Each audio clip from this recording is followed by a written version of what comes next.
Welcome to the Shellonomics Podcast, your source for pure Teenage Mutant Ninja Turtles entertainment, presented by King Mictus. All right, guys, another episode of Shellonomics. We are back with our toy junkie, Josh, who's going to help us break down every vehicle from the vintage toy line today, including the Laird playset. Josh is very knowledgeable, as you guys are familiar with our previous episodes on Spotify and YouTube at Shellonomics. So, Josh, did you have a favorite vehicle besides the module? That was always my favorite. I like that over the turtle van.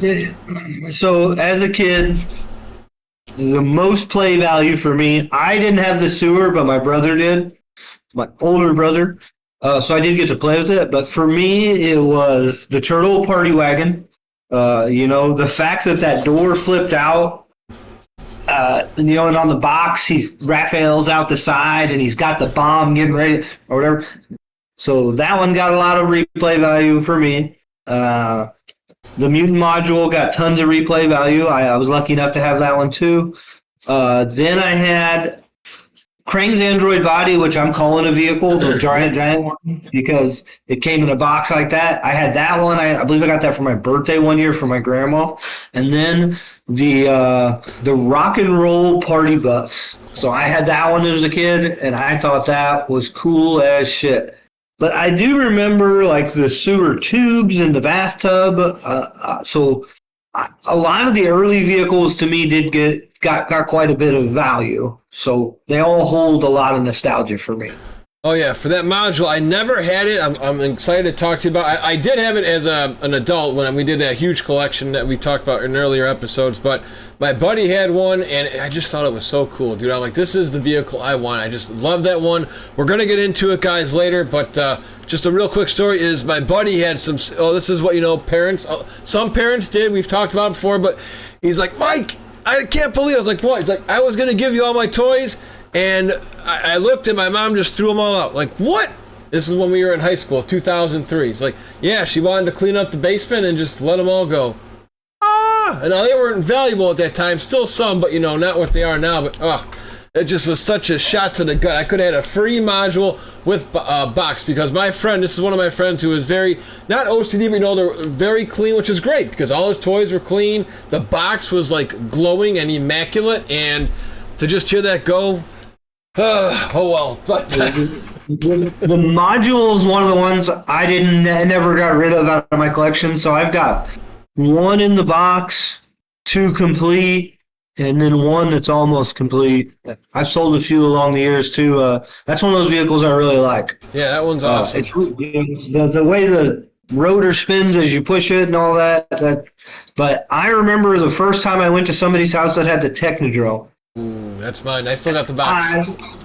It blew me out of the water. You know what I mean? Like, it was nuts to see it and to see all the action and how the eyeball ramped down and the jail cell. And I never had one as a kid. I still have one now with the box, but I still love that to this very day. I can't wait to break that down. And guys, again, be sure to, if you're not following and subscribing to the channel, please do so. And because you're going to probably want to listen to this episode a couple times.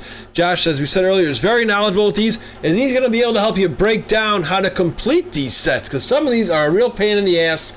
We talked about before we went live about the module and how many little squiggly things we need. Josh has that in his head, and whenever you're ready, brother, let's start with these tubes. We'll go tubing, just like the coming out of their shell store, 1989. Well, we're gonna skip over 88. Oh wait a minute. Oh no, you're correct. Let's go with 88. Yeah, so let's start there with the Cheaps. Oh yeah, that's right. We had our little cheapskate here. Okay, so the Cheapskate was a pretty basic vehicle, but appeared in a cartoon, so that was awesome. It was relatively cheap when we were kids. I think the Cheapskate was like $10 or $12, brand new. So it was something that, didn't necessarily have to be Christmas or a birthday to get. You might be able to cut grass a couple times and get one. Had the little action in the back where you tilted it back and the foot shot out, kicked over the foot soldier on the box and then the commercial. So I thought that was really neat. I believe there's two different variants on the Cheapskate, I believe. Just a molding variation of the front headlight, the yellow part there.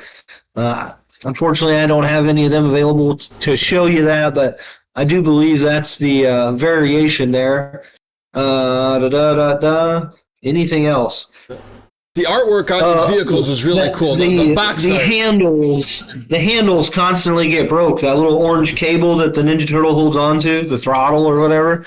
So that's always something to look for if you're buying one. Make sure that's not broke off. Yeah, the one thing I did love about these was the box art for all these vehicles. That just made it so much more enjoyable to keep. It was really hard to throw out those boxes. I still got my Technodrome box. That's probably my favorite. But this other one was kind of weird. I mean, again, a lot of these were just in episodes just to push parents to get these as a toy. The Knucklehead.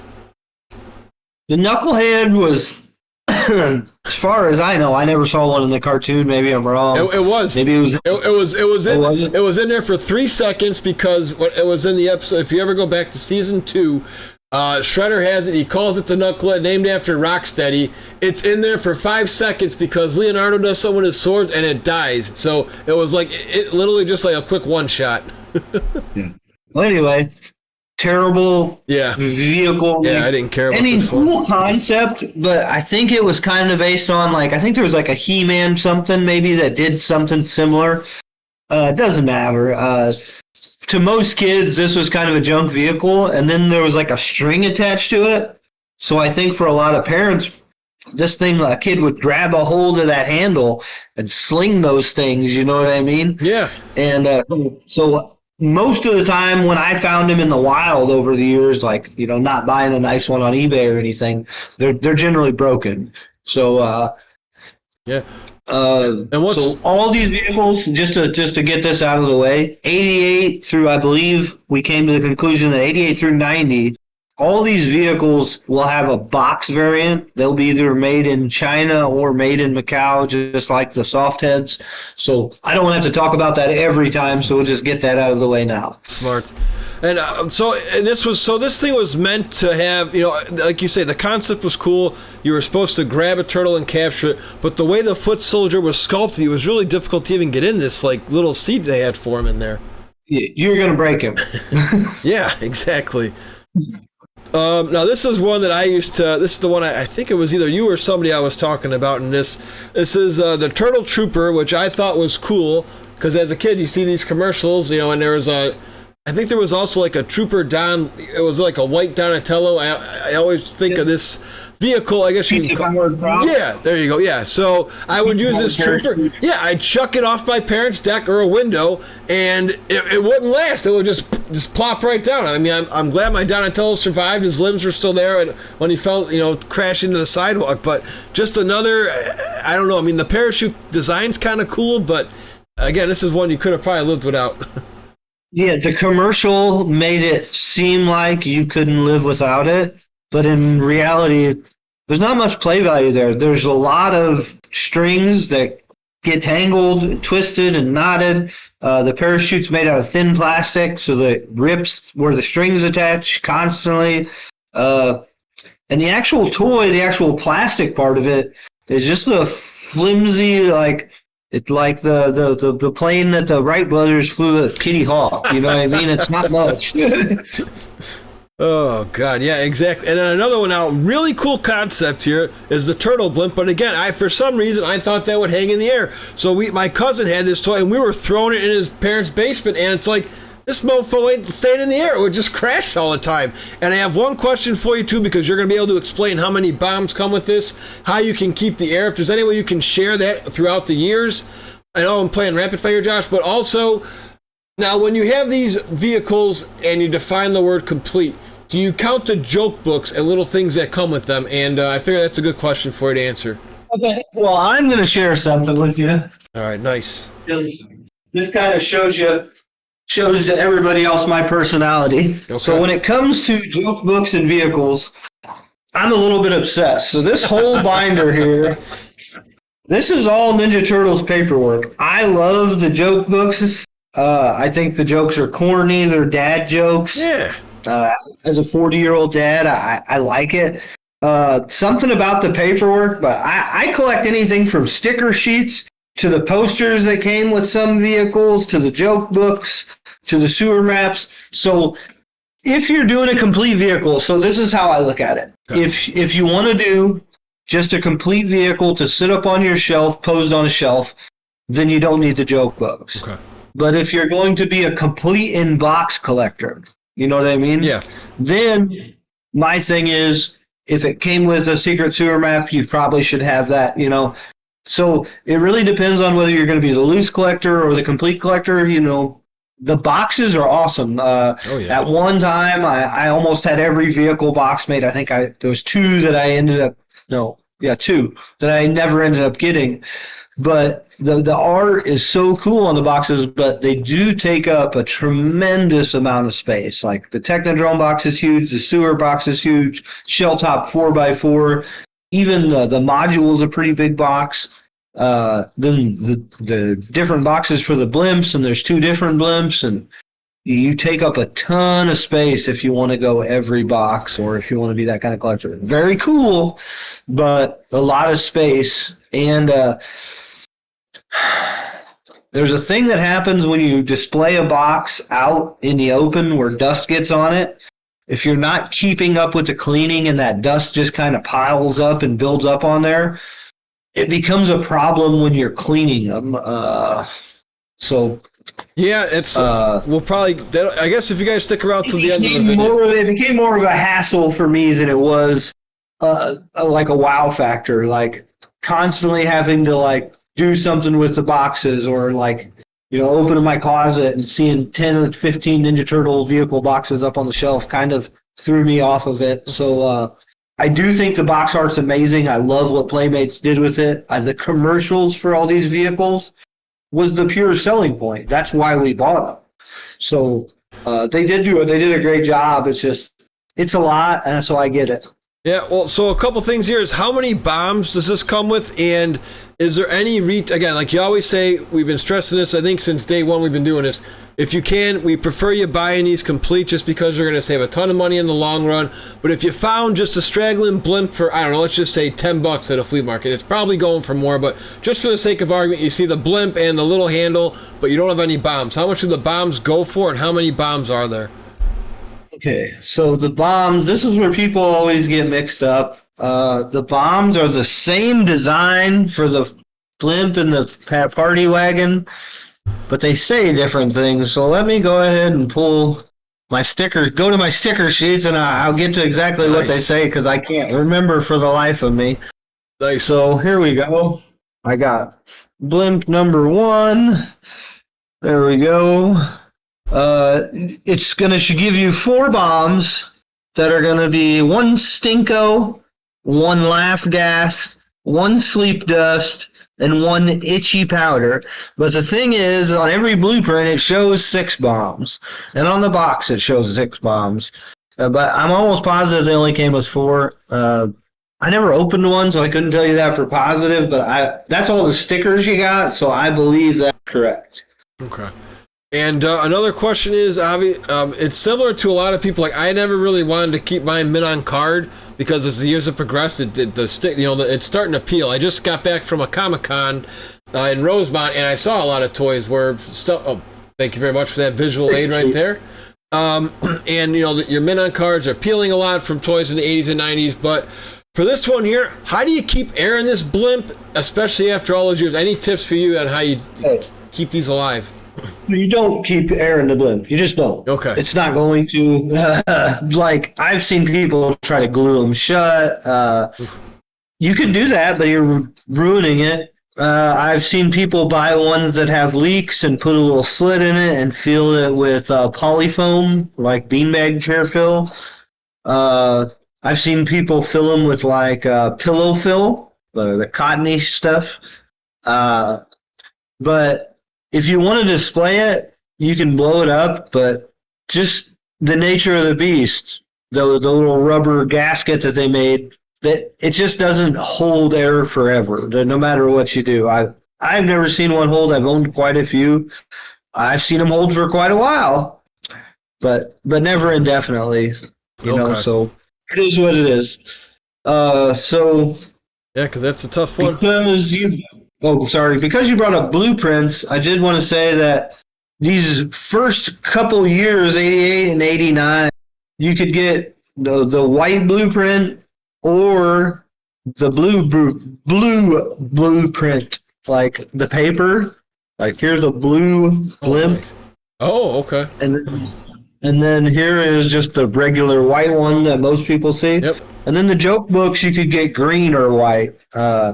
Just how they did it for the first couple of years. After that, they go to all white. But, sometimes you'll see that and think, hey, man, did somebody make copies of these or something? Nope, you can get them like that, so don't worry. Let's pick your brain while you're another thing. Yeah, how about price-wise on this one, Josh? I'm going to pick your brain. It's been a while probably since you've seen one, but any So I guesstimation?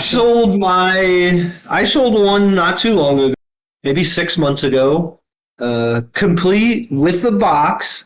Box was far from perfect, but as I said earlier, that's a very large box. It's hard to find a very nice opened box, or a very nice sealed for that matter.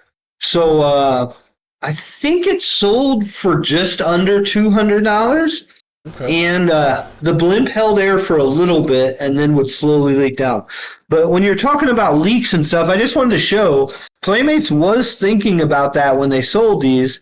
You got this extra little sticker sheet with the blimp, and these were to patch any holes you might have made in it. Oh. And that's why it looks like a little patch there. There's a postage stamp patch and one that says fixed, stuff like that.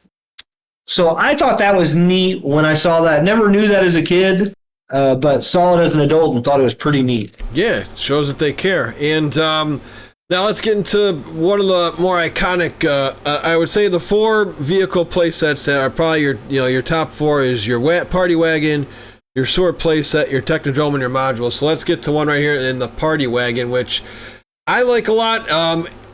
Did you enjoy this one as a kid? I know everybody had this, I think. Like I said, tons of replay value. To me, the way the door swung out when you lifted the lid, that was awesome. Yeah. Especially with that rubber band. Yeah. So I love it. It's the same one we saw in the cartoon. So tons of replay value. There is a variant on this one. This comes with the copyright and without a copyright. From this one from '88, but the van was also re-released multiple times. So if you're buying one and you need it to be vintage, there should be a date stamp on the bottom. But some of the original ones don't have that date stamp, so know that as well. Okay, gotcha. So now we're talking complete here. Again, how much is this? Are these repairable? Because again, you're going to find a lot of damaged vans on your Shop Goodwill, your eBay. Like, how easy is it to put together that boot the foot bottom part and the other part? So the big thing you're going to be looking for is the main hinge that everything goes on there. It's a very small orange piece with like a mousetrap spring, and if that's broke, there's no real fixing it, per se. Sometimes you can just jam it in there and it'll stay for display, but the action's not going to work right. And then there's the little tab in the roof. You want to make sure that's good because that holds everything together until you spring it open. The side guns have little pegs that are known to break off for the mirrors. And I've seen a lot of people, they try to pull your tail, and I think they do it as an honest mistake, Josh, is people forget about that little satellite part, man. They say it's complete, and it's like, you're not complete without that satellite spot up there, dude. Absolutely. There's the little radar dish and the satellite. Yeah. Now, how much, I guess, again, I'm somebody, and if anybody is listening to this, you can go ahead and leave a comment down below. Would you rather buy this vintage one, or would you rather buy like the remake ones throughout the years? Because they've remade this one tons of times. I like the OG. Okay, I don't like anything not vintage. Yep. I don't even really. I do like some of the NECA stuff. Yes, yeah, I give them credit. Their van is really cool with the headlights. But that's more because I got some of the stuff I didn't get toys of when I was a kid. Right. Or I got the version of the toy I should have got as a kid. So yeah, like these Playmates remasters. I don't really care for. I don't like any of the remakes. I don't like the 2003 remake.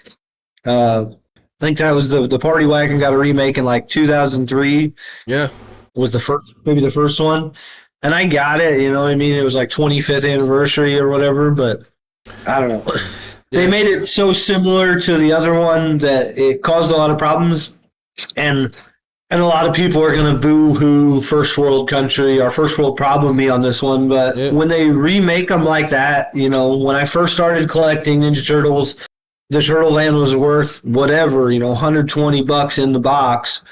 And when I bought it for that, I was like, all right, you know what I mean? But then they had the come out, and then like now, maybe it's worth that again, but if it is, probably just barely. Yeah. No, it is kind of sad. Just like I said, I'm with you. The same thing. We'll get to the Technodrome again later, but I know they remade that one, and a lot of people are complaining because it's smaller. We'll talk about that when we get to it. But just, I'm with you. If it's not the original, I kind of want nothing to do with it. I get it for people who need these figures, who didn't have them as part of their childhood. Like if you want to get it for your kid, sure. But me and you, as we've been doing this podcast for a while, we always stick with the OGs. So that's going to do it for 1988, I believe. Now we're going to get into the Tubin dudes, the Sewer Party and Sewer Army Tube. I thought these were kind of cool. Again, I played with toys in the bath when I was a kid. I think a lot of people did, so I think this was a nice little gadget here. Absolutely. So both these, very cool, lots of play value. As you said, played with them in the bathtub, and you go against the foot ski, which also floated. The party tube had the net, and the army tube had the depth charge on the back of them. They both had a cool little antenna with a flag on it. Both had guns in the front. I thought they were really neat. They don't hold a lot of value, but they're cool. Again, that's okay. For a lot of people, that's a lot of nostalgia. Tons of nostalgia. Yeah, and these were in the cartoon as well. Just, again, a quick one-off in the Baxter Stockman episode where they were flying around and they got taken out real quick. But and here's two more that actually were in the cartoon. One of my favorites. It's a terrible toy, the Retro Catapult. I don't understand how. I still don't know how it works. Maybe Josh can explain it to us here. Oh, I got a fun story about the Retro Catapult. Nice. So it was my birthday, and my parents told me I could pick out a Ninja Turtle toy, and the Retro Catapult was like $19.95 or $14.95, something like that. We got it, and my mom got in the car real quick when we got out there, and I helped my dad, load stuff into the car.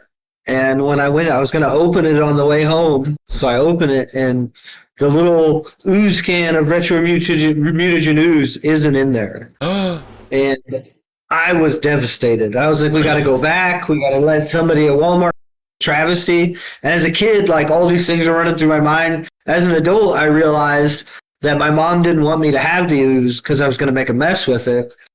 We had a carpeted house and stuff, and she actually opened it in the car and took it out. And that's why we never went back. Yeah, I actually called her out on it as an adult, and she admitted to it, so it's all right. Oh, that's hilarious. So you put the piece of ooze onto the launch pad and flung it across your house. That's why my mom stole the ooze from me. Cool concept. Kids loved it, but parents probably hated it. Yeah, that's what I'll say there. Broke pretty easy. The little pegs by the feet, where it all snaps together, that part broke pretty easy. Not a big fan of this one. No, the other one, again, it's in one of my favorite episodes, Michelangelo's birthday, the good old Flush-O-Matic. I had this one as a kid. The commercial sold me on this one, like you said earlier, Josh. The commercial made this thing look so dope. And if you guys haven't, I'm pretty sure you can find it on YouTube, the original, commercial where the ooze is coming out, and it's like, oh, this is so cool, but that magic didn't happen when you had it in your hands, right? Well, okay, so... Or the magic would be stuck to your hands. There was parents protesting this toy. Really? Wow. Oh, yeah. I remember I caught it on YouTube somewhere, and it was somebody, and it was because they were using a toilet and blah, blah, blah, and, I don't know. Something about it being like devil worship or demonic or some some BS. You know how the late 80s was. Yeah. Parental advisory. So, Social-Matic I thought was a very cool concept, very little replay value, and it didn't really stay together right when you were a kid. Like, you'd go to put it together and it'd pop out, and I don't know. Yeah. This is one of those ones, if you buy a lot of Ninja Turtles, you'll end up with quite a few pieces to one of these, but you'll never end up with a complete.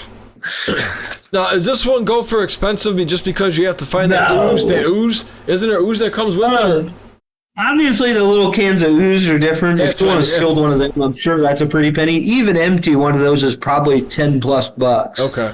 But that's going to be the only thing that holds any real value in this set. Yeah, these are all kind of... That or the Retro Catapult is the same way. It came with one of them little ooze cans. Yeah, and the same thing, again, if you're looking for toys on a budget for Turtles, you can get all three of these, because now we're going to get into the double-barreled plunger gun, but I would totally pass these, unless you're trying to get every figure in every vehicle, right? Were you a fan of the double-barreled plunger gun at all?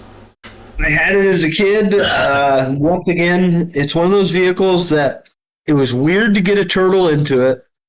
Their legs aren't made to sit the way they wanted you to sit. And then the mechanism was pull strings. Like, your turtle couldn't operate them because their hands didn't close all the way. It was just, I get it. It's very Ninja Turtle-y, and the art was awesome. The commercial was awesome. I had it as a kid. Not cool. Yeah, same here. Now, we're not haters, guys. We're just stating our opinions, because there are some cool ones that we're going to get into right now. Like, I enjoyed the Turtle Cycle. It was almost like the Adam West Batman and Robin, kind of motorcycle, had that feel. I think a lot of kids had this one growing up. I could never get my buddy in the garbage can, but I always used to rip that piece off and just keep the bike alone. I don't know if you did that, but I always thought this was I think this is still a cool piece to have. This one's cool. It's got the little slingshot up front for shooting ooze. It didn't come with any ooze, but if you were like me as a kid, you could take a little wad of paper and put it in there and shoot it at the bad guys or anything like that. The sidecar thing was cool, and even as an adult, I was going somewhere for work, and we passed this old man on a motorcycle with a sidecar, and I said to my coworker, I was like, I always fucking kind of wanted to ride in a sidecar. Yeah. Just to see what it was like, exactly, like a sidekick feel. I haven't done it yet, but one day I think I'll probably do that. Yeah. So it had a lot of replay value. If you're buying the cycle, the big thing is to make sure the peg on the bottom of the motorcycle isn't broken, and then the tabs for the sidecar aren't broken. Okay. And it comes with a shield that's a lot like Bebop's shield. The big difference in color, but this one's a lighter gray than that one. Yeah. I like the shade of greens they use for this too, and there's stickers too on the headlights, right? You got to make sure those are intact. Yep. Okay. Absolutely.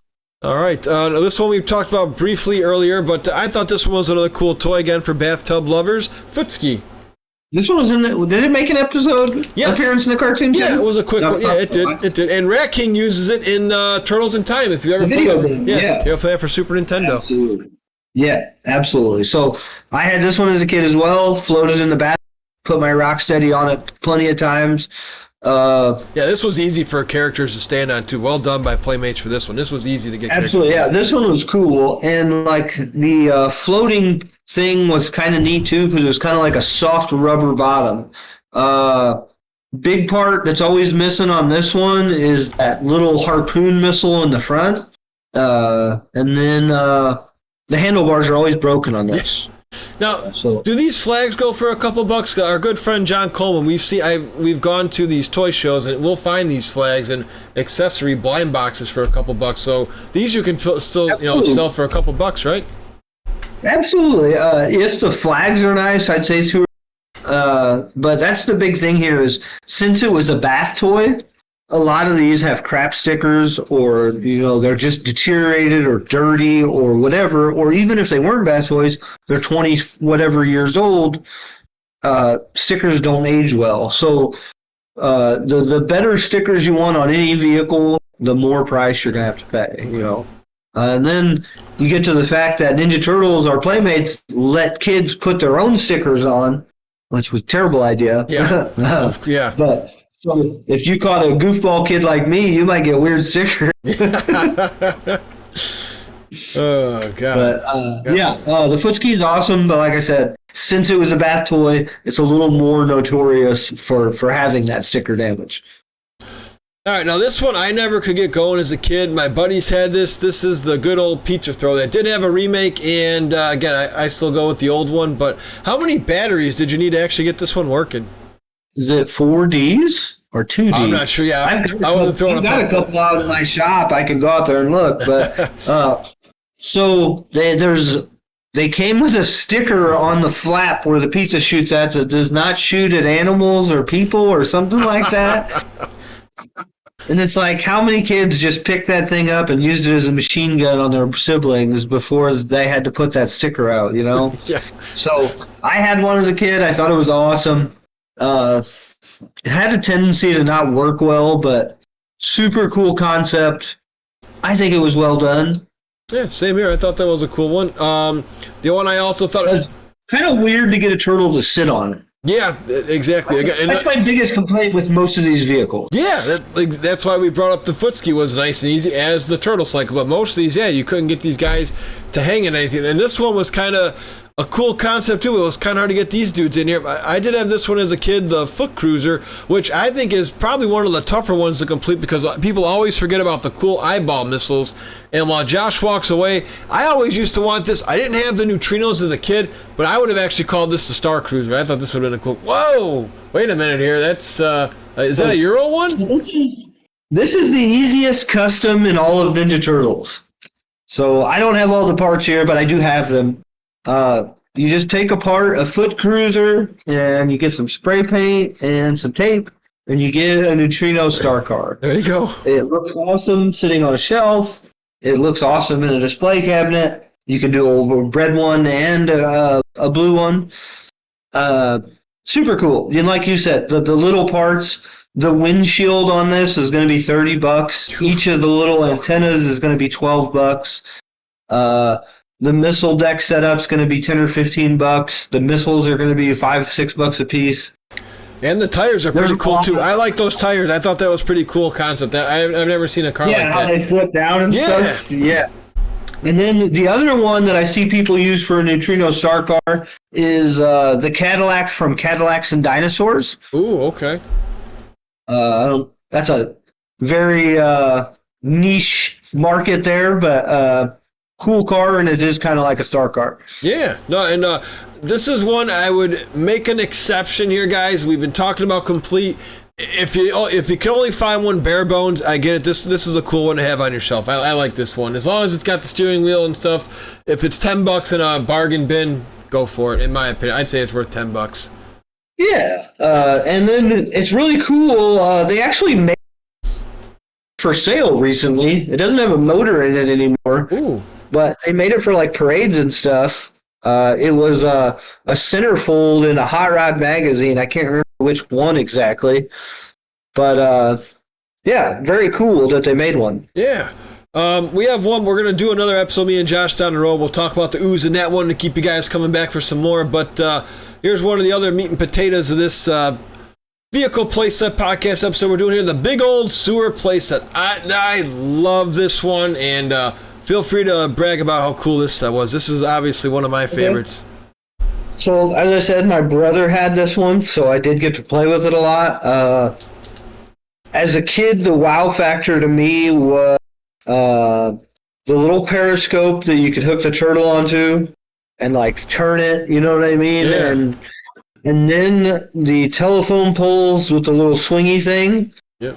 I mean, knocked it out of the park there. It was just cool. And then the commercial, like, I think it's Leonardo swings over and kicks, like, Bebop or Rocksteady, like, swinging on it. It's got the little bed for the turtles. It's got the dojo down there. It's got a little TV down there. It's got the big main part and the little side part, and then all the pipes. And then what a lot of kids didn't know, because they didn't tell us for whatever reason, is that you could hook the sewer to the Technodrome. Like, I didn't find that out until I was a full-grown adult. I don't know, just an awesome playset. Probably one of the best bases in vintage toys, period. Yeah, no, I agree. This is going to be another hard one to complete because you're talking a lot of stickers. You got to get your little, elevator spots on the side. You got the mattress. How many pipes does this one come with, if you know off the top of your head? Let's see. Is it going to be 2 straight, 2 curved? I think there's something like that. I do like the. Yeah, I'd say there's. I think there's maybe 5. Yeah, I think it might be 5. It might be 4. Like I said, I would have to actually dig in somewhere and look to know that I'm not positive on top of it. I know I probably have 25 of them green pipes out in my shop right now. Nice. Yeah, they were cool. They were a little flimsy to get used to, but I always thought they were fine. They had the goofy. They made them big enough for a turtle to get through. Yeah. You know what I mean? Like, you could actually get through them. Oh, exactly. There's a couple little jokes too as well. It's just some are for adult oriented with the little stickers on the pipes and stuff. We'll let you. And now, did the elevator ever work for you? I can't recall ever getting the elevator to actually work properly. It didn't work for us, but I remember, just like you see today, when you were buying the set, the satellite dish elevator handle, that it's always got a broken peg on it. Yeah. My brother broke his almost instantly. And my dad put like a screw or a bolt in the side of it, you know? Yeah. And we just did it with that. Jeez. Now, how about, again, just for completeness, how much are these little itty-bitty pieces, like that Minesweeper thing, that yellow, like, I don't know, construction ball? The yellow spike ball is probably 12 to 15 bucks. The periscope, or the hydrant cover is the most expensive part there on the top. Okay. I think it's about 30 bucks, which is crazy, but it's that tiny yellow cap, always missing. That cardboard wall is going to be like, you know, in good shape, displayable good shape, is going to be 20 bucks. This is one of those ones, the cables for the TV are 10 bucks a piece, and I believe there's 3 of them. Well, there's only 2 that come detached, though, so... yeah, tough. Anyway. Yeah, no, I'm with you, dude. I would still buy this thing, and even if it's expensive, I'd buy it complete. I know shipping's gonna cost a lot if you can't find it more locally through eBay and whatnot, but I'd go with this one over the remakes. And the double-decker thing was just such a really, really cool concept because you could have both spots. So, and it held a lot of figures too, which I thought was great. You know? Absolutely. All right, that brings 1989 to a close. Now we're heading into 1990, and we are going to start with, again, 2. Well, we can just go through these real quick. These 2, maybe the Johnny 5 Alive toy, I call it the sewer seltzer cannon. It looks like Johnny 5 from the Short Circuit movies, and Uzi. Yeah, absolutely. Los Lobos kick your ball. Yeah, that's kind of what he looks like. I never thought of it that way, but that's hilarious and true. So yeah, feel free to chat about Uzi and Sewer Seltzer real quick. Okay. They're here. Okay, so Sewer Seltzer Cannon is just a squirt gun in Ninja Turtle form. Kind of a cool idea because, you know, you could pretend you're squirting ooze or whatever. And then the Uzi came with a little tub of ooze, just like the Retro Catapult, and it had a firing mechanism that you could pull back and you shoot this ooze. Cool idea. Did it work? No. You could shoot that little orange cap that it came with. You could launch one of them. But both of them were pretty basic toys. If you lost a piece to them, you were pretty much SOL. So yeah, they're I'm pretty sure they're not expensive, but that little like ninja pizza things, it's gonna be hard. Again, you want to buy these complete. The cardboard piece to the Uzi, yeah, that's near impossible to find by itself.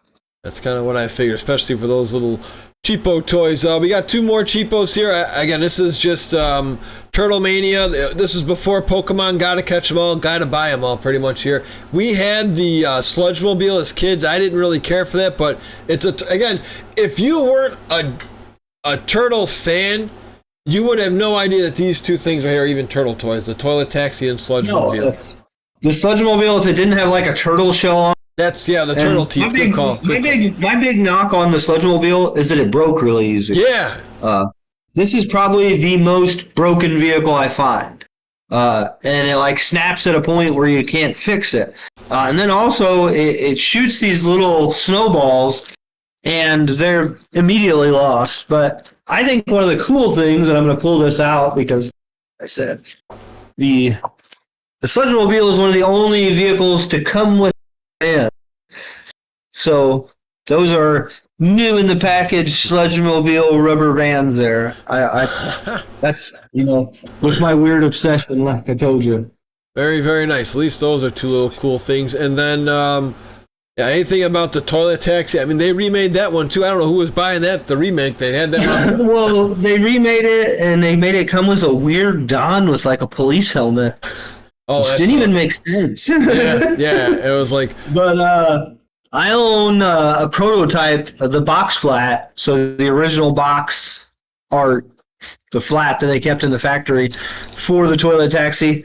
So it kind of holds a special place in my heart. But as like an actual vehicle, the main part of the vehicle is cool because it's got a pullback feature and the little plungers up front when it goes, kind of chicka chicka chicka chicka. But everything else is like super convoluted and like in the way. Like the little gun is on a little cable that never. The seatbelt you're gonna break as soon as you try to snap it. The handlebars come off. The little sync part comes off. yeah. Not the greatest vehicle. I mean, like I said, it is what it is. It's very Ninja Turtle-y. A toilet taxi. It makes sense, Yeah. but It's not odd. Yeah, something that you can deal with unless you're going for every single thing. And these are two more. We're going to bring them up, but I really could care less about these unless, again, you're going for everything. The Psycho Cycle and the Sewer Dragster. Didn't you need like a zip line too for that dragster or something? Wasn't one of these had like a pull cord? I forget. So the Psycho Cycle and the Sewer Dragster, they were both made and then re-released. The Psycho Cycle came out as Leo's Turtle Trike, and then the Sewer Dragster came out as Draft Sewer Dragster. So the first ones had the pull cords, kind of like Orko or whatever from Motu, the little rip cords, and then the next versions of them didn't. They were just made with the wheel, and they were made based off the model of what was it, SSPs, I believe, from the late 70s, early 80s. Huh. Super Smash something. I don't know. I got a couple of them out in the garage. They're pretty neat. But so cool vehicles, but the Psycho Cycle, like, what was it? Yeah, I just don't know. a motorcycle? The only guy. Like, why wouldn't they just why wouldn't they just ride a normal motorcycle? And you're Like, why does it have to be yeah, weird? and come in the foots and come Why in did they your, get a vulture on it? yeah, that was I was gonna bring. Glad you brought that up. And the only guy who looked cool in that for me was Bebop. He'd be the only figure I would put in there. That's it. But that drag racer, I don't. Again, neither of these were featured in the cartoon. I would say you could deal without these. I don't know if we talked. And no really savable action, no real cool play value. I mean, Yeah. the ripcord feature was okay, but I would imagine after you pulled it as hard as you could and sent it flying across your living room to the wall, you're pissed. Yeah, exactly. And you didn't get good, And again, if you guys check out our older episodes, we just basically covered the core figures. So these are, I guess you can call them figures, and you know where I'm going with these two goofy bugs. These guys hold value. Why? Why do they hold value? Needle Nose and Killer Bee. They have nothing to do with anything. I don't, because they're cool. Okay. That's all I can think. Did you ever This try to put was- a figure in there too? I mean, they have little seats, but I couldn't get a figure in there when I had these. No, and the one was supposed to hold a foot soldier, and that doesn't work. Killer Bee. Okay. But the Mega Mutants line was actually supposed to be more. They had an army ant and something else, and they had concept art for quite a few different bug-type creatures. But these are the only two we actually got out of the line. The neat concepts, obviously mutated a bee and a mutated mosquito, but the legs came off pretty easy. They were a ball joint that just kind of popped off, and then lots of small parts, lots of breakable parts. Yeah. It's just, but cool. And if like you hang them from fishing line up in the collection, kind of look neat. Yeah, I've seen those at toy stores. And, how much do these figures go for, Josh? I've seen them go for 30 to 50. The Mega probably more. Mutants? Yeah. Complete. I think I've seen them sell for about $100 a piece, maybe even a little more. Oh, they've gone way up. Okay. Oh yeah, they're pretty sought after, and like I said, never been re-released. So one of those things that were only out for a year, Yeah, and I guess real quick, do you ever see them actually re-releasing the Scratches of the world and the Hotspots, since they keep doing all these re-releases? Well, I sure hope not. Yeah, to piss off collectors, because that's really going to confuse people. Yeah. When you see that on eBay, you're going to be like, oh my god, a Scratch for $50? Yes! I could have got this for $10 at Walmart, or whatever the hell you got it for. But as far as I know, they've only re-released ones they still had the molds for. Okay. And a lot of these molds were destroyed for whatever, through the process. by accident or on purpose or due to whatever circumstances. So while it's not unforeseen, I mean, you do see the newest scratch bootleg coming in a Mexican-style bootleg package to make it look like it came out in the 90s when it came out last week. And then you see these bootleg black belt storage cell accessories coming out. I've seen that's nasty. $30 a set. Because that's the rare one, yeah. For those listening, people are buying up like crazy. It's easy to tell the difference if you know what you're looking at, and nobody, like, there's no reason to buy them unless you're like wanting to deceive somebody. In my personal opinion, people are like, I want to use them as a placeholder. Well, just use an 88 Mikey Chuck as a placeholder. Yeah. You know what I mean? You don't need the clear blue one. Nope. That's it just makes it convolutes the market. It makes it to where people can be deceived, and then it makes it to where, like, some people who aren't even trying to deceive people are deceiving people because they don't know any better. Yeah, exactly. They just see it come with a turtle lot, right? That's how you get your bootleg. Already seen some of the black belt storage cell weapons try to be sold as real on eBay. There's half-quarter repro accessories that have been flying around for quite a while now. They look just like the original. There is weight differences, obviously, but all of them are easily discernible to anybody that knows what they're doing. They're made to fool people in pictures is my biggest thing. Like, you know, they could easily do any of this shit with nice identifying marks where nobody ever got fooled. Yeah.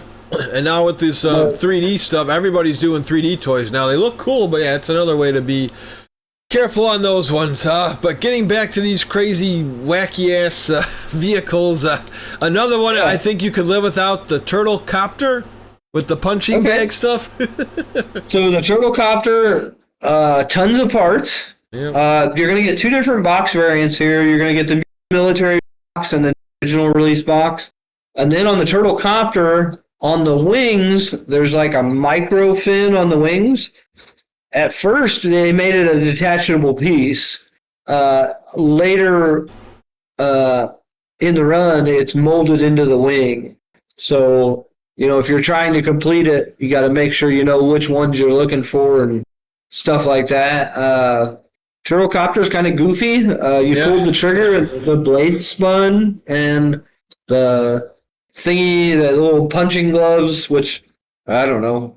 They must have had a lot of extra boxing gloves in Ninja Turtle Land because they were just putting them on everything. You got that right. Anyway, I mean, it's an all right one, but not anything that, you know, you can't live without. Yeah, again, after we cover these two, I will take a quick break in the action. I did want to ask you something about vehicles and displaying them, but we have two of my favorites coming up right now. The Mutant Module. So feel free to take as long as you need for this one. This is my favorite of the bunch. I love how you can roll it on wheels, and the nose of the module goes.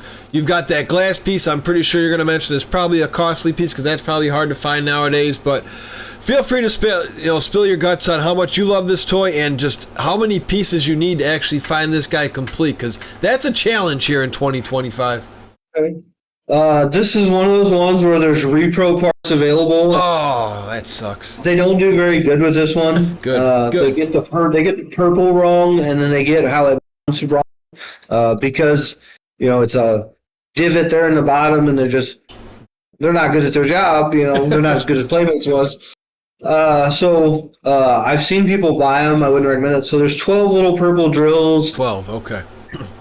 What is it? 1, 2, 3, 4, 5, 6 black hoses, and then 2 of each part on the side. You know, 2 front wheel covers, rear wheel covers, 2 purple handles, 2 roller wheels, 2 missiles, 2 doors, the main gun.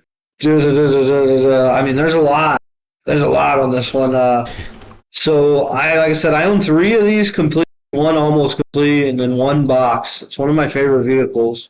The big thing to look for here is make sure your clear plastic is clear. Make sure it's not cracked. Make sure it's not chipped. The doors, like you said, if you want a good door, it's probably $15 to $20 a piece. So that's $30 for a full top.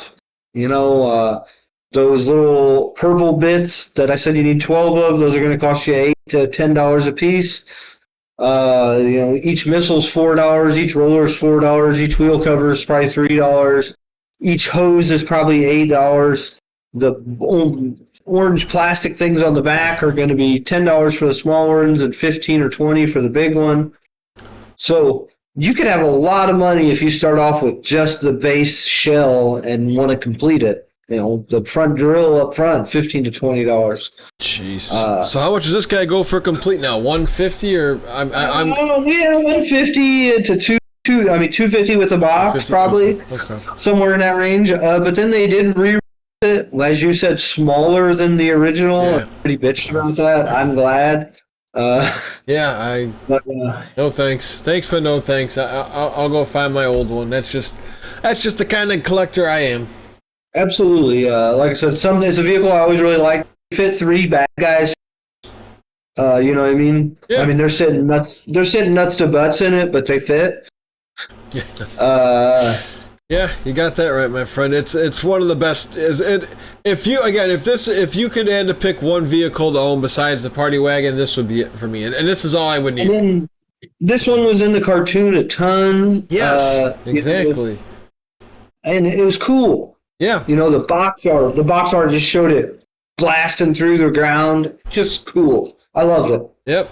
And my favorite that Santa Claus got me and my brother for Christmas, the one and only Technodrome can you just explain how essential it is if you are going to get this Technodrome to please get that eyeball, because I've seen eyeballs go for $30 or more on eBay this year.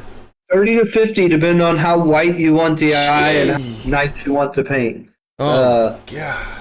So the eyeball's always gone, and the eyeball makes it look so much better. It's the awesome, late 80s, early 90s, like stoned eye. It's got the ramp up front that it can roll down, and in the commercial, like it shows it working. That commercial is so good with it works perfect and smokes one of the turtles, and just awesome. Epic, dude. Epic. Yeah, and you have can Leonardo survive? They're going in there. They're spinning on that. It's almost like your own turtle tenderizer, and then they got the jail cell and the hands and all the secret entrances. And I told you it can hook on the sewer, and then it's got the different levels, and it all folds out, and it's got crank side and shredder side. And the wheels work so good still too, man. To this day, the wheels still work excellent. It's like a Toyota. Yeah. I have a Toyota car. It still runs great. So it's I think Toyota made the Technodrome. Plus, I always thought it was cool. The eyeball can roll down that little ramp. I always thought that was pretty wild too. You could open it up. All the guns. Again, how hard is this one to complete? If you don't buy it complete, you're gonna have a tough time finding all these pieces. Yeah, you're going to get $10 to death. Yeah, the jail cell, that's probably $10, right? The jail piece? Yep. You got 2 little jail doors on each side, big jail. You got 4 handcuffs, a platform, railing, a little TV screen, crane screen, the turtle tenderizer, 2 black doors, a purple door, a gray trap door. The eyeball, you got 2 main purple guns, the purple platform. That platform is like $30 by itself. Jeez. That purple platform, like the firing platform or shooting platform or whatever. But I thought it was really cool the way they did this. Top secret Technodrome blueprints. This came with a Technodrome, so you could think like the good guys got these, and now you could figure out how to defeat the Shredder. Yeah. But here's something that a lot of people don't realize. The Technodrome came with 3, count them, 1, 2, 3 sticker sheets. So if you've got bad stickers and you want to put vintage stickers on that, it's going to cost you a fortune. Jeez. Now, do people repro the stickers too, Josh? And are you okay with those? Absolutely. And buy them at your own risk. What I see a lot of times happen, people sell these repop stickers, and they're not pre-cut, so you actually have to cut them out with scissors, and then they look like shit. Oh, you could, like I said, I'm hoarding original stickers. I'll tell you how many I have, but it's a bunch. Yeah. And I've had people offer to pay me to scan them over good resolution scans so they can make stickers, and they can go to Ligma. Yeah, pretty much with this madness. We'll talk about him really quick too, since you do consider him a vehicle, which is totally fine. Big old Krang's Android body. We talked how you can find the right Krang because there is different color in the veins, but this is another one I always like. But like you said, the window's going to cost you a big buck, and the little top piece to his head's going to cost you a couple dollars. But again, awesome artwork on his box. So yeah, very cool. One of the coolest figures in the vintage line. So this one's got a broken arm, but I had it sitting here. 1989 Krang has these blue or purple veins all the way through the figure in the arms. The Krang that comes with the Android body is solid pink. There's not a vein painted on him. It's the exact same figure, only the veins aren't painted. And it's not a paint. So you can see on this one, it looks like a paint. It's part of the injection process. You can't scratch it off or anything like that. So if you're going to buy one, make sure this one right here is probably like a $5 or $6 thing.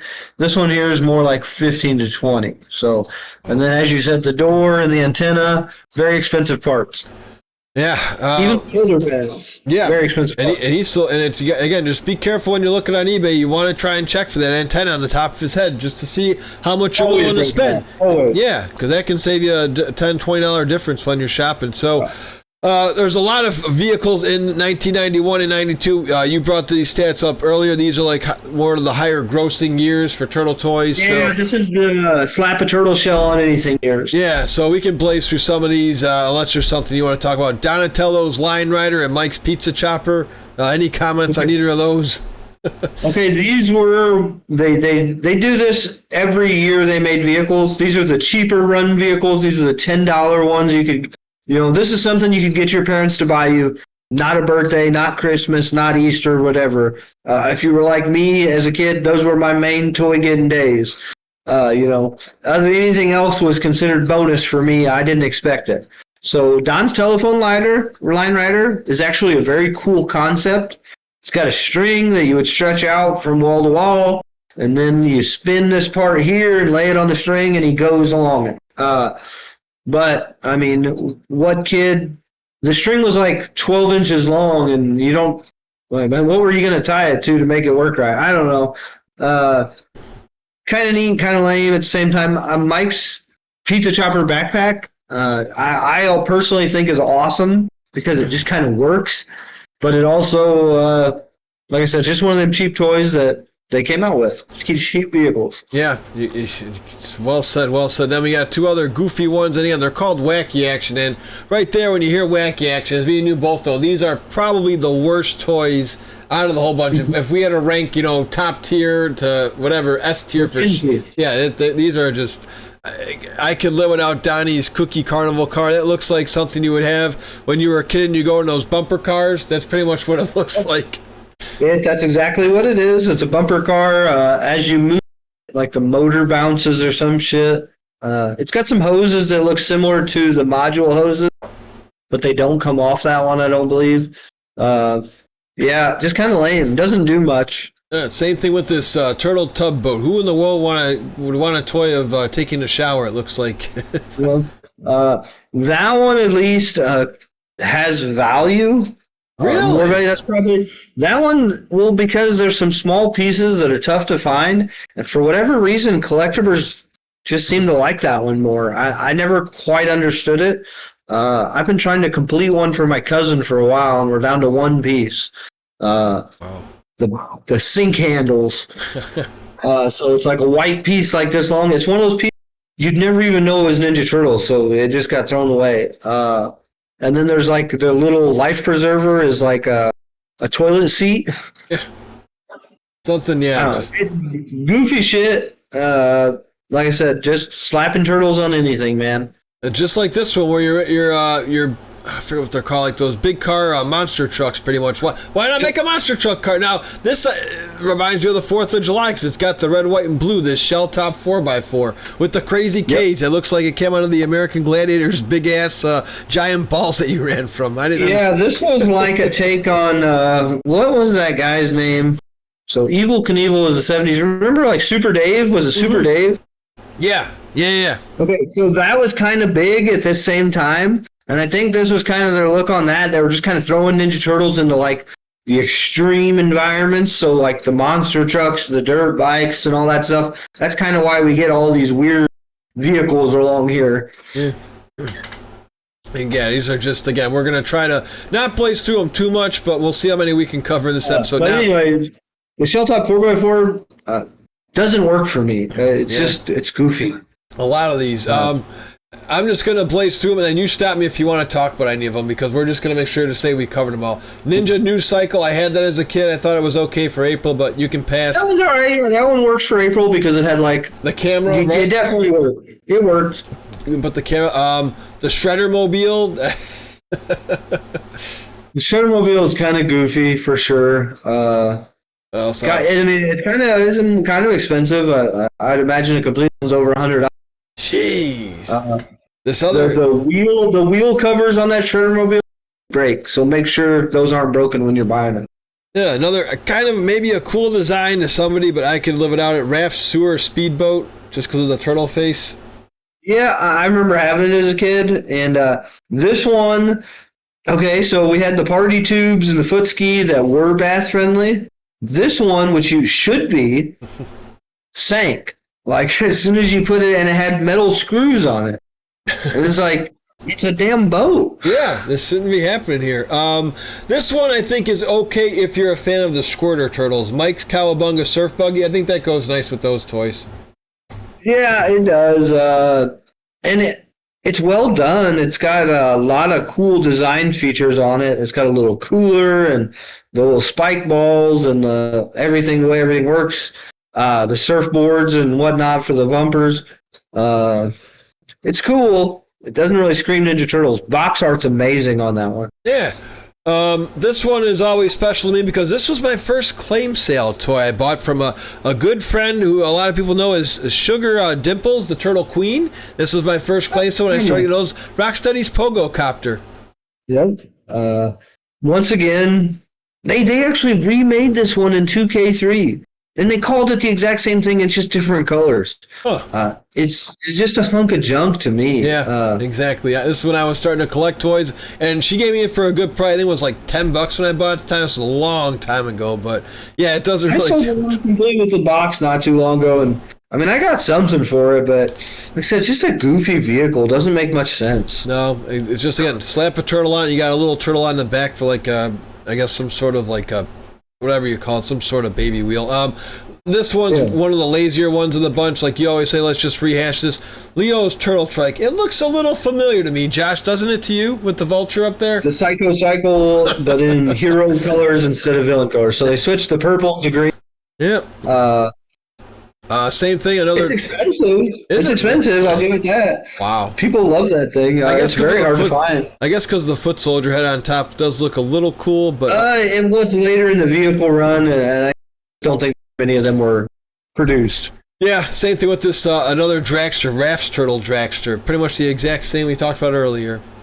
So. Yep, just a repaint. Doesn't have the pull cord. Neither of those two have the pull cord, so that's what you get. Yep. We'll save the ooze for another day. There's the sewer sub. So this one works for me because of Midshipman Mike. Okay. You got the mutant, you know what I mean? And they show him on the box. He's in the little thing. And this one, you could take that sub and put everything together and wind it up, put it under the water in your tub, and really move. So that was kind of cool.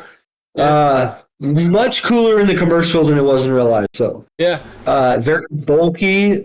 So even up on a shelf, it's kind of weird. The big thing here is that front clear plastic part. The spotlight in the front is made into that, so you'll see that it's broken off quite a bit. It's not fixable if it's broken like that. So. Jeez. Now this one works for me because we're both Michelangelo fans. I never saw it in the cartoon, but this would have been a cool one to have in a cartoon. Give me the Cheapskate 2. Give me Mikey asking Donatello to do like, bro, can you hook me up with a cool Cheapskate, especially for his birthday episode? I do like this one with the Mikey head. How about you? Yeah. This. I mean, it's neat.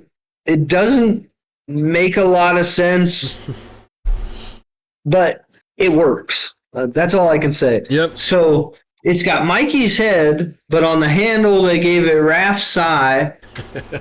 They changed the shield from the original Cheapskate from that gray to that bright pink. Doesn't it have like toilet paper rolls on it too? Yeah, it gets a little funky there. Yeah, it does. I just like it for the Mikey head. Same action as the original Cheapskate. A cool vehicle. A little higher in value than the other Cheapskate, but cool. Yeah. Definitely cool. Now this one's almost like a shiny Pokemon because you get like a nice brighter color. Turtle Blimp 2. Were you okay with this one? I like the yellow. It kind of brightened your day a little bit more than the old green. Definitely cool looking. I don't know if it was just a way to reuse the same mold. It's almost like the direction they were going this year. They're like, dude, we got to keep pumping out stuff. Toys R Us wants us to get more toys in, so find whenever we can and rehash it. They changed the bombs to green and blah, blah, blah, but same toy. The glider's a lighter color green. Blimp 2 usually sells for a little more, I think. Yeah. I can't remember there, but either or. All right, let's go to now again almost some rehashes, but I guess we're going to 1992, and you just tell me when you want to stop. I think we can keep going. I got some good energy here. If you're good, you go whenever you need to go. Awesome. Let's bring up. Let's go with the Leonardo Turtlemobile. Okay, so the Turtlemobile is Sewer Heroes line came out. You got the Batman version of a Ninja Turtle, so you got the Batmobile version of Turtles. The actual vehicle is quite lame. It's got like a saw blade up front, some little pop-out guns, and like an ooze thing in the back. The turtle does fit in it decent, and as far as the turtle concept into Batman, it works. But, yeah, not a very cool toy in my personal opinion. Yep, that's why, like I say, we can kind of, again, if somebody likes these, go ahead and leave a comment down. We're not going to debate you if you like them. It's cool. It's Turtles. You may have had these as kids. I'm 40 years old, so I wasn't out of Turtles. I like them all. It's just some aren't as cool. Yeah, exactly. And Kid Me didn't like them all. Kid Me was disappointed a lot. Yeah, I wanted that module, not some of these other toys, to be honest with you. It's like, can't you find a freaking module instead of these toilet taxis? Like the Sewer Sand Cruiser. Cool stickers, but I didn't really care for anything else on this one. So for me, this one was cool because my dad was in the military. Okay. Placed in the Jeep, so it's based on the Hummer. So I kind of thought it was cool. But that was the only real reason. Like, my dad got deployed to activated for Desert Shield. Oh, okay. So this is like a desert theme. Like, this is kind of like my childhood wrapped up. So I really like this one. Box art's amazing again. The vehicle itself is kind of lame. Yeah. So I felt just not doesn't have much. Yeah. This one I did enjoy. It was hard. I never actually got it to work. Maybe you did because you have a lot bigger collection than I do. The name's kind of funky. The Bubble Bomber. I love the artwork on this box, though, too. Okay, so... Does this actually work with the bubbles? Have you gotten it to work? Yeah. Okay. So this was... It blew bubbles, but then you had this oil inside of it that would create a smoke, so you blew smoke-filled bubbles. Whoa. So for 4-year-olds, I don't know if the box says ages 4 and up, so 4-year-olds could enjoy this. Did you ever have one of those... train sets under your Christmas tree that actually blew smoke? No, I had I'm sure you know this one, the Disney train set with all the little rides. I had that. Yeah, I wish they would remake that one, dude. I'd get that one for my godson in a heartbeat. I love that one. They had it would ride on the train. Oh, we don't want to go off course too much, but you'd have that train, and it would stop at the amusement ride, and you'd have the plane that would fly around with the little ducks, Huey, Dewey, and Louie. There was, that was my train set. So we had one at my grandma's house that would, you put the little oil in it, and it would blow actual smoke out as it went around the tree. We only did it like once or twice ever, but I remember thinking it was cool as hell. Yeah. And I remember seeing the commercials for the Bubble Bomber, and like because they've got the smoke in them, they kind of come down and then they pop, and then the smoke kind of comes out. Once again, commercial made it way more than what it was, but this is another one of them ones with like, it's got 2 big sticker sheets, so you want to make sure this is like an outside. So a lot of times the stickers are just thrashed on that one, and lots and lots of parts, and it took batteries. So if the batteries were left in it, you got to worry about the whole corrosion issue. Again, let's do a quick plug here to Dan once again, TMNTtoys.com. We love you, brother. We appreciate you because this is helping us make our video go very, very smooth. We can't stop bragging about you, Dan. So thanks again for letting us see your toy collection and helping us to do these videos here. So Samurai Scooter, the only cool thing was the artwork because you got Movie Mike on the box art. Yeah, this vehicle sucked, and they released it twice. Oh my God, they did? Wow. Oh yeah, the chrome one. Yep, that's oh my God. It's the exact same thing, only it's blingy. Now here, Jesus, yeah, no. If you got more to say, keep going. Nah, lots of weird parts. It had like sushi takeout containers or Chinese take. I don't know. Goofy. Well, it was made to come up like movie 3 had come out and pushing stuff. I don't know. It was odd. Yeah, there's a lot of odd ones, including this Lieutenant Leo's bodacious buggy with a gnarly surfboard that I thought always went to escape sewer surfing Mike. This is when I didn't really know too much about turtles, and I would have thought that gnarly board went with Michelangelo, not the bodacious buggy. But this is Toxic Crusaders reuse. Oh, fun fact for you guys. It's called the Hideous Hovercraft, I believe, in Toxic. And then they retooled it and made it a Ninja Turtles vehicle. One of the hardest vehicles to find in the vintage line. Super expensive, super hard to find, lots of stickers. Good luck. Yeah, well, we're very appreciative here in the States of our soldiers. God bless you. I could do without some of these mutant military toys, but there is one cool one I enjoyed here, but we'll get through the ones I could care less about. The Mutaski. Anything cool about this one? It mutates. I mean, if you want to share how it does it. The Mutaski is, which one is that? Let me look at my list. Oh, okay, that's the one where this is where you could pull the Ninja Turtle behind it. So in theory, this one's awesome. Yeah. And it actually worked in the bathtub, I believe, because it kind of floated, but it was like real unsteady. But right where the handle is that the turtles would ski on always broke. Oh my God. So, yeah, cool concept, like a Transformer vehicle. Doesn't work. Yep. Like you're gonna lose parts and break it. Now this one doesn't do anything Muta, but I guess they just wanted to have that boat for Battleship fans. The Muta Raft. Yep. The Muta Raft was a dinghy or some sort of thing, and a space vehicle, but an open top space vehicle. Yeah, I don't. This other the windshield's impossible to find, and the little orange missiles aren't easy. So, once again, risk it yourself. It's on you. Yep. Muta Bike. Anything? It looks like April's news cycle, kind of with the same concept. I don't know. Yeah, and it turns into a hang glider, which I don't know why we needed that, but. No, pass on that we got one. it. Yeah, this one is cool, but it's going to cost you a lot to ship. But I wouldn't have it in the vehicle. I'd have it the turtle way, the Muta Carrier, because you can carry a lot of turtles in it. I thought that one was okay. Muta Carrier is one of the ones I still have. I think I got that one with the box in the basement still, very large.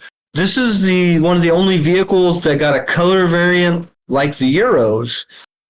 So the European version of this, or one of the European versions of this, the turtle is bluish.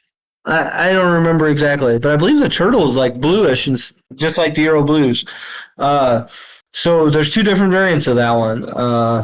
But very cool concept. When you actually hold one of them in your hands, it's kind of whack. Now here's one. And the way it mutates is awful. Yeah, it does. Yeah, I don't know how to mutate. That was the problem. I couldn't ship mine out because I don't know how to frickin' put it back to the way it would be. Because it's big ass head and it's just it was just pretty much a big tub. It looks cooler if you actually have it complete. But yeah, it's another one where I don't know. But this one is one of our, I wouldn't say main events, but I thought I was excited to get this one back on my quest to get every Ninja Turtle toy. The Rock'n'Roll Mutabus. Now, again, if anybody is listening to this on Spotify or YouTube and you find Shellonomics on Instagram, please tag me in a photo if you have the NECA coming out of their shells turtles. I have the NECA toys, but I don't have my Rock'em Mutabus. I think that would be kind of a cool picture because the stickers on here are awesome, except I don't know why Splinters, of all figures to have for the driver, they have Wacky Action Splinter. So feel free to share any thoughts on the Mutabus. I know you like this one too. The Unibus folds onto a stage, and then obviously we got the 4 rocker turtles as well. So stage for them, and you add Rock and Roll Mondo Gecko, and then you can even throw in like say April the Ravishing Reporter. She kind of looks rock and rolly. I've seen people customize that one to make it rock and rolly. And it's just a really cool thing. The stage flips out, the speakers flip out. I thought it was awesome when I was a kid, and then it's just a regular school bus. So I think that one was done really well. The box on that is huge, so very hard to find. Now, is this one kind of hard to complete too, just because you have those blue, I guess, like Rockstar lights? So how much would you pay for this bare bones? Because again, they've got some funky pieces here. Bare bones, you're generally going to pay like $30 or $40 for it. Okay. But then you got to think of all the parts. Each speaker is going to be $50. Jeez. There's 2 pencil missiles. Those are going to be probably 20, 25, maybe even $30 a piece. Then there's the flags on the back. Those are probably going to be $15 a piece. The doors on the back are going to be $10 to $15 a piece. There's just lots of little parts on it, and they're highly sought after, so they cost more. Oh boy! Now here's the one I was talking about earlier, but we're going to go back to it. This is the parachute I had that I would just throw to Donatello. I remember this from the white figure, and the reason this was cool is the Donatello did come with this, right? The pizza-powered parachute. Did he come with this? Yeah, the white figure was a pack-in figure, so it did come with it. Okay. You're correct. I thought that one was okay. This one, though, I don't know where the hell they were going. Ninja Grappler? Did you ever try to get a figure in there? Just for the hell of it? I want to share something with you. Beautiful. The Ninja Grappler is cool, but it's only cool because the Ninja Grappler is the only vehicle or figure in the whole vintage line that comes with a Ninja Turtles display stand. And I bet almost nobody knew that. Wow. But I had it. I've got the blueprint and the sticker sheet there, and it's one of the few things I kept that. It's still sealed in the original package, just how it came in the box. But that's the only Ninja Turtle figure display stand in the entire vintage run. And how does I thought that was neat. Did you ever try to use that display stand? Or have you? So the display stand was there so you could put your bad guy and stand him up, and then if you ran into him just right with the Ninja Grappler, it would it was battery operated, so it'd go forward, and if it hit the bumper right, it would grab him and twist him. I got it to work right, if me and my son forcefully did it, you kind of had to help it. But one of them ones, like I said, I think that's cool stuff when you find out something like that, and it's one of those things I never knew until. Yeah. And the one I got happened to be open or brand new contents, but with a broken seal, so I was able to get the display stand and keep that for my collection. Very nice little fun fact as always, Josh. Thank you for those when you have them for us. Now this one I want to say technically wasn't an episode. It's in the dinosaur one where they brought a mini Technodrome out, the scout vehicle. I like this one. I did find this one in a toy store. I think it was maybe $30 at the time. This was, almost 8 years ago now, but I don't have it anymore. But this one also looks like a mini module. Looks like a lot of hoses. You have to find it complete. Did you like this one at all? This one, it's kind of cool. It's a one-person Technodrome, basically. Yeah. The missiles aren't as cool. They're finger-flicking missiles, which means it slides into and you flick it. Right. And by 1993 or 4, we had spring-loaded missiles, and everything. Yeah. So nobody wanted to do that. And then, they had hand ladders down the side, and they were just a soft rubber that just it comes off a lot, so they're missing. The hoses are a weird rubber too. There's a seat belt that if that's not there, it's pretty impossible to find. It's kind of neat though, and it looks good on a shelf. To be honest, yeah, that's why I liked it. I know you can give a little explanation here for those listening to Shellonomics for the first time with Toon Cycle Toon Raff, because I believe he is a little different than the Toon Raff you could actually buy as an action figure, right? Absolutely. So the Toon Turtles, when they came in just packages, had a bright yellow belly with glitter mixed in with it. The raft that comes with the Toon Cycle has the more of the mustard belly, so the darker yellow, and there's no glitter in it at all. So that's okay. I thought, again, it's pretty much a reprint of the old Turtle cycle, but I like this one. I was a fan of the two ones. I like the colors in them. They kind of went overboard with it. It's got some weird shit like some baby turtles climbing up it and stuff, but I mean it's cool. It's done well. Yeah, with the again, like some of these. So, I mean, every turtle kind of has their own little spotlight, I guess. Mikey has a cheap skateboard. We're gonna get to Donatello's later. Not that crappy zipline one. There's another cooler one. I think that's in another year. I'm sure you know where I'm going at. Raphael gets this one. I guess Leo has the bubble bomber instead of the toilet taxi for his quote-unquote spotlight, but Leo's Jolly Tugboat. That's the boat, the bathtub one. Yeah, there you go. With his little shower, you can watch, I don't know, whatever the hell he wants to do with it, but that's his. But here we go. One of the holy grails that I was so proud to find on OfferUp years ago. This is how I got my big collection going. The good old news van. Feel free to share any facts about this piece and why people seek after it so much. So the 1993 news van. This one is cartoon correct to the news van, which is cool. It's a remold of the party wagon. Not exactly the same, but very similar. The attachments on it, the yellow parts are much cooler. Lots of stuff going on there, from radars and satellites to guns and laser beams, and then an actual news camera, like on a cart that pops out and does all that. You get the green suit April, which that was a pack in with it, and that's the only place you can get it. Very expensive these days. I sold one a couple years ago for $600 some, and then I sold just the box for like $200 some. So this one's going to be tough to complete, because isn't there like a scooter or something inside too, or how does can you explain how to get this one complete? It's like a little rolling cart that you got the news camera attached to it. Okay, yeah. So there's that. There's the roof rack. There's laser guns. Like I said, the radar dish, and then the mirrors are a little more easily broken than the '88 party wagon. It can be very tough to complete, and you're talking, part on these plus, $100 for an empty shell. Yeah.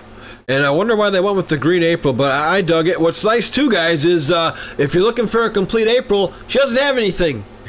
So no accessories whatsoever. Yeah, and she goes for how much? I think I've been out of the loop for a while. At least 50 to 70. Yeah, 50 to 70, something around there. Okay. All right, well, that brings it in for that year. Let's keep going here. We're going to head to, I believe, 1994. Yeah, we're doing really good, Josh. I appreciate you. This might be the longest podcast we've done since our first one with Michelle Ivy. But as always, I love talking turtles with you, my other good friend, TMNT Nerd Talk. Feels like we've only been going for 5 minutes. I still got a lot of energy to bring this in all the way. So we're going to rock 94. So this is one I actually consider Donatello's one here.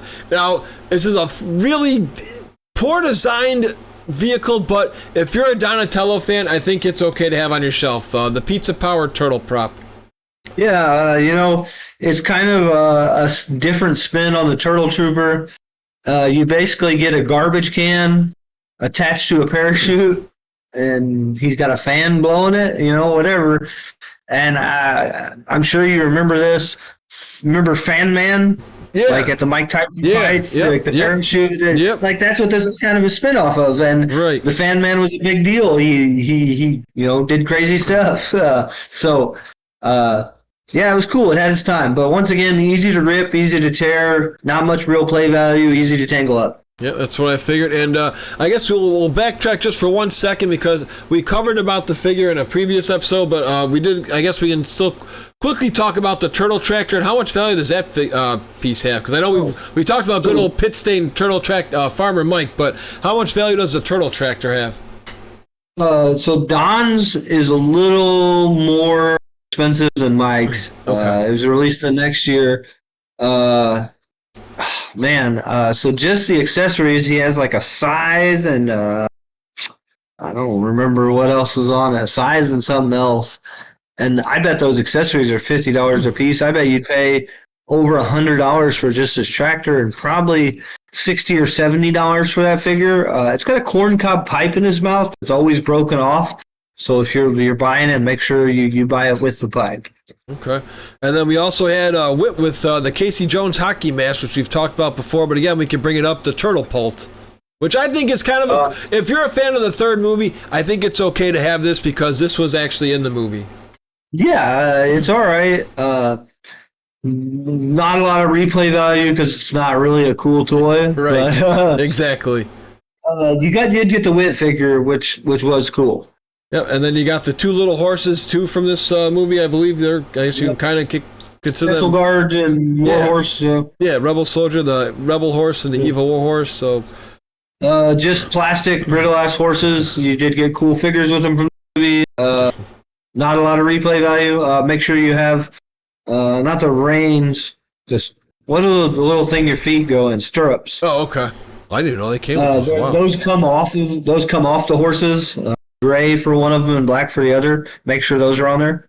Huh?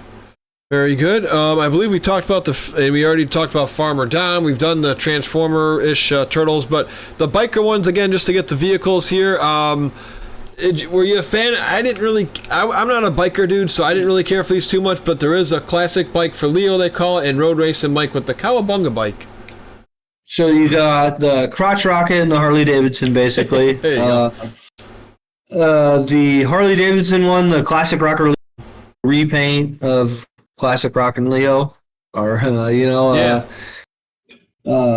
so, and then the Mikey is a whole new figure. They had it was like a built-in ripcord design. So instead of like the Psycho Cycle where you put the ripcord in and pulled it off, they had like a little cord on the back where you pulled it and then it wound itself back in. So a lot of times these are broken or non-working. The small chucks for Mikey's and his helmet and his windshield, and then the small swords and the sword holders for the sides of expensive, hard to find parts. But if you're completing the run, you got to get them. Yeah, speaking of completing the run, two more hard pieces to come by. Again, I like both these figures. We talked about them in a previous episode as well, Surfer Leo and Scuba Raph, but they got I like these tubes. These are really vibrant colors here for their tubes. These ones scream 90s. They definitely did the neon. They're just remakes of the tubes from 89 and then some figures from 9, So they remake Navy SEAL Mike and they make him, and they remake Surfing Mike and they make him a Leo. And then both the party tube and the army tube get redone in bright 90s colors. They're awesome, man, and they're super expensive and super sought after. Yeah, how much, just out of curiosity, just how much the tubes alone? I know they got a couple pieces with them, but I guess you can say, I guess we can go complete, but I'm pretty sure these are going to be hard to find complete. Couple hundred, I'm sure, I'm guessing. No, it's more than that, dude. Oh, really? Holy crap, they're that rare. Oh, yeah. Like, I'm talking, completing the box, they're probably close to 1,000 a seal, you know what I mean? Wow. So, I mean, I think loose complete, you're probably in the 600 range. I can't remember what I sold mine for. I sold mine years ago, and I know I got over 400 or 500. Jeez, I didn't know they packed that much a punch, but once again, thank you for being... I know the grenades for that Scuba Raph are like $100 a piece, and there's two of them. Again, it's something to keep your eye on, folks. Like I say, not only accessories for the figures, but also these vehicles have some pretty pricey accessories you can find. Yeah. This one, again, I could probably deal without the pizza skimming jet boat. It's almost like a ripoff of the other one, right? It's a remake of the other one. It's actually cooler, in my opinion. Yeah, it's got cooler if you had a picture. Accessories and missiles. But once again, doesn't really float in the bathtub well, sinks. Is what it is. Yeah. All right, we're getting down to the nitty gritty here before we bring this one home. Now we're getting into the Japanese turtles with the Metal Mutant Cycle, and I believe the other one is, let me see, I think Cyclone Cycle, is that right? Yeah. Okay, so Metal Mutant Cycle is just a chrome remake of the Samurai Scooter. Came in a different style box. It's one of the only vehicles to come in a window box in the vintage line. I think it's the only one. It's pretty hard to find complete. The colors change on the accessories. So, like I said, the chrome part about it's cool. The vehicle's not very well done. And then the Cyclone Cycle was from the Super Mutant Turtles, the Japanese Sakura releases. It's an anime-ish Psycho Cycle. Yeah, simple as that. Is there anything I'm missing, Josh? I think we hit up every vehicle today, my friend. Oh, wait, there's the trailer. Right. The trailer, right? We talked about this before. The super trailer and minis. Yeah. We already did. Yeah, we covered that. So, yeah, I think we're good, unless you see one I'm missing here. I went through my book with you, and I think I flipped through every page I was supposed to flip through. So, yeah. Well done, my friend, dude. We did another one. Yeah, another podcast in the books. I guess what I would like to know about you is how would you display all these freaking vehicles? For me, when I had all mine, it is very tough compared to just having your action figures on a nice little shelf, because these come in all different shapes and sizes. So when I had all mine, I kept them in the box. I would bag up the accessories and get everything in the box. And then I put my boxes on the shelf. And the good thing about Ninja Turtles is there's a lot of big boxes, and then they kind of slowly go down to smaller boxes. So I would just stack them basically all the way up the wall, and then put figures and other things in front of them to where they didn't. But like I said, I was always dusting, and it just became a huge pain in the butt. Yeah, it's very hard to hold all these figures. I would love to see every vehicle collection on picture, share that, but I got a close picture from my collection, but like I said, there was a time and place for that, and it's not anymore for me. Yeah, it's like, again, I've been there, done that, and kudos to anybody who's going for that quest. We've been there. It takes a long time. Yeah, especially nowadays, again, with prices just keep going up and away. You got taxes. Yeah, I thought they were crazy when I did it. Yeah, well, I think both of us were collected on eBay, Josh, and we didn't have to pay the sales tax stuff. I think we were actually getting it for discounts, if you think of it. I don't think this extra 10% was around. We didn't have sales tax, and you remember when they had eBay bucks? Yes, oh my God, yeah, Jamo, yeah, I used to always use those, right?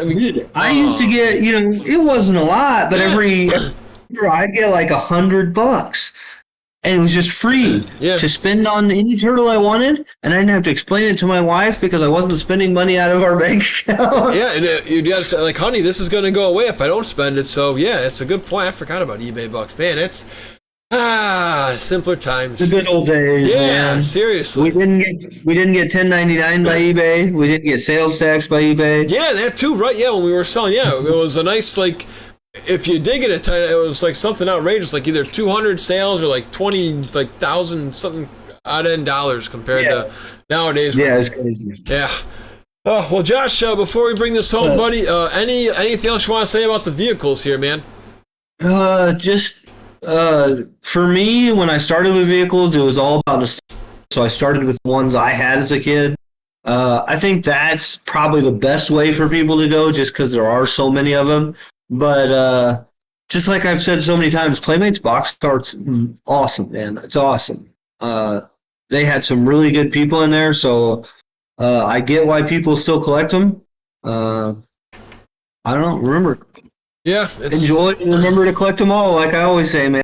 Exactly. I guess one final piece is, again, to those who are listening for the first time, since we covered a lot of vehicles here, how can one get the knowledge you have? I mean, you put in a lot of work to get where you are today in regards to knowing every little detail. Like, we talked about the Technodrome, we talked about the module. Just how long did it take you to start grasping, like, okay, X amount of hoses for this little flag goes for this turtle piece?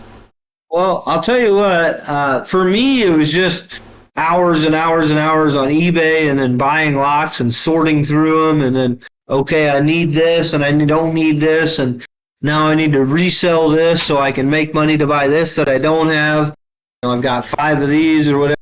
So to me, it was a lot of that. But recently, in the last couple of years, my cousin that lives just a couple blocks away, through osmosis, just coming down to my house, sort of got into Ninja Turtle collecting. So what I used to do with him was whenever I buy a lot of accessories, I wouldn't even touch it. I would leave it in the package.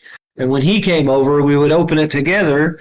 And I'd say, okay, tell me which ones you know. And he would go through them and pick out the ones he knew. And then when we got to ones he didn't know, I'd be like, okay, that one's this. And it got to where he could pretty much, do them all. It's just like multiplication tables when we were kids and flashcards and all that shit. Okay. If you do something enough, you're gonna remember it, and if it's something you're interested in, it's a lot easier too.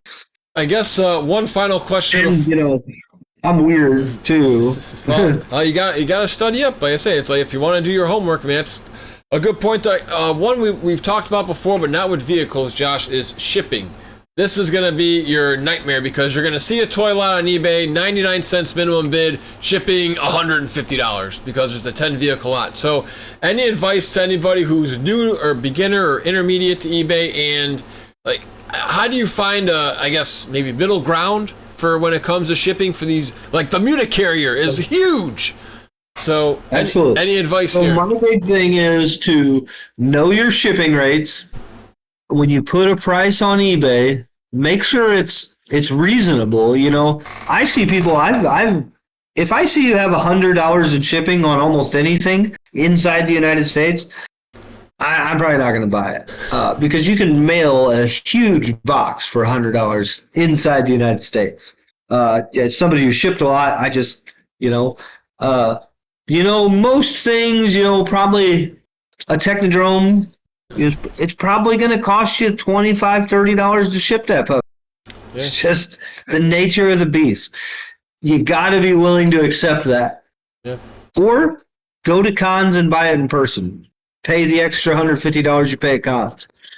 Yeah. I'd rather pay the shipping. Yeah, me too, dude, because we just talked about, I just went to a con, and it's just, I'm going to have to be real with you guys. It sickens me to see some of these loose figures at Comic-Cons going for $10 frickin', bare bones, incomplete, and heavy commons. $10.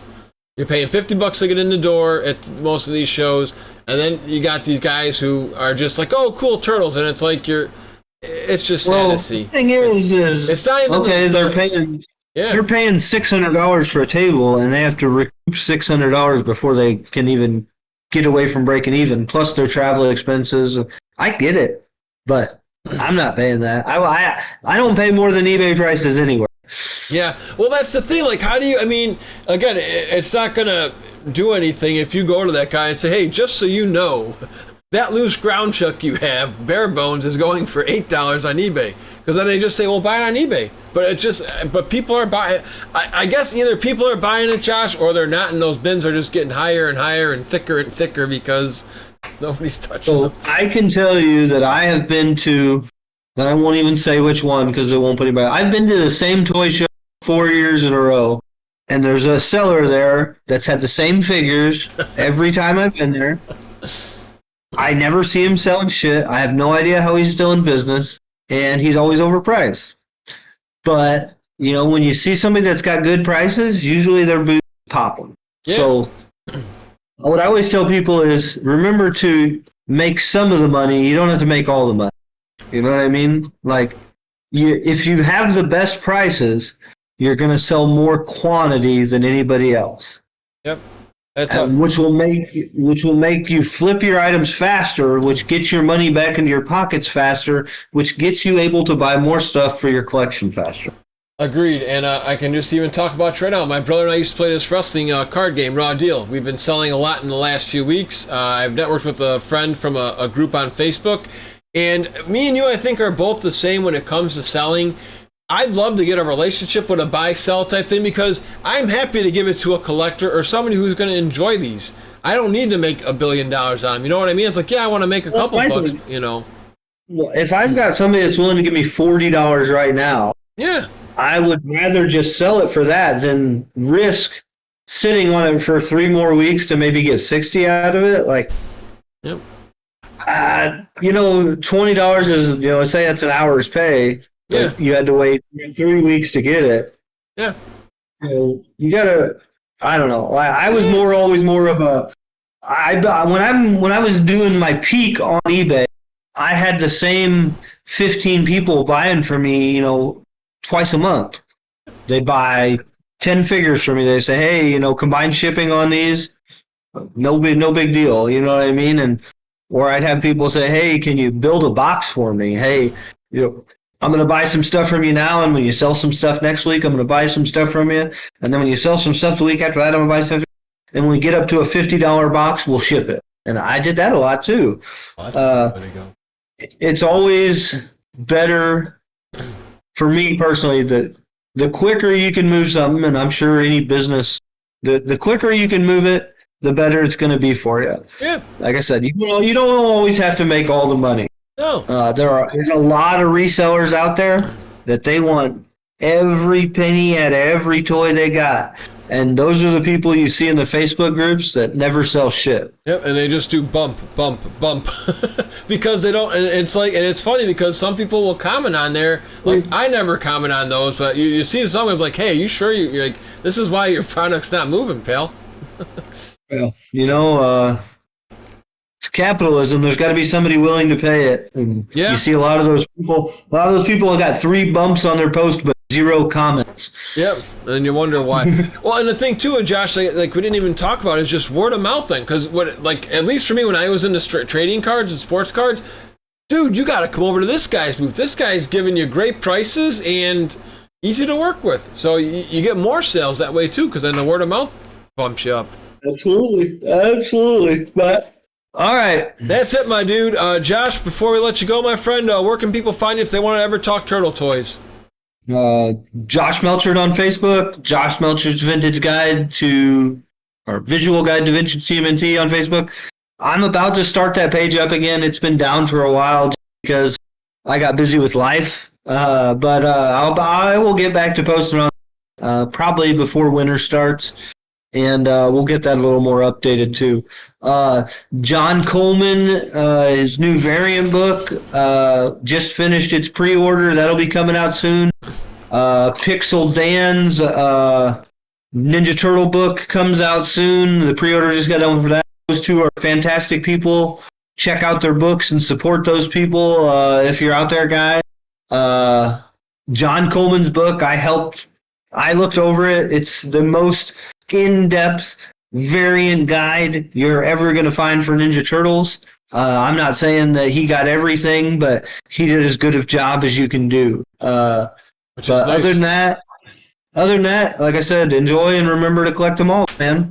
Well, good to hear. School will be back in session at your Facebook page soon, my friend. Alrighty, it's been a hoot. It's been a pleasure. Probably the longest show we've done. We've gone an hour and 45 minutes. We'll see you soon for some gags and whatever else we feel like talking turtles from the Vintage Toyland, buddy. Always a pleasure. Peace.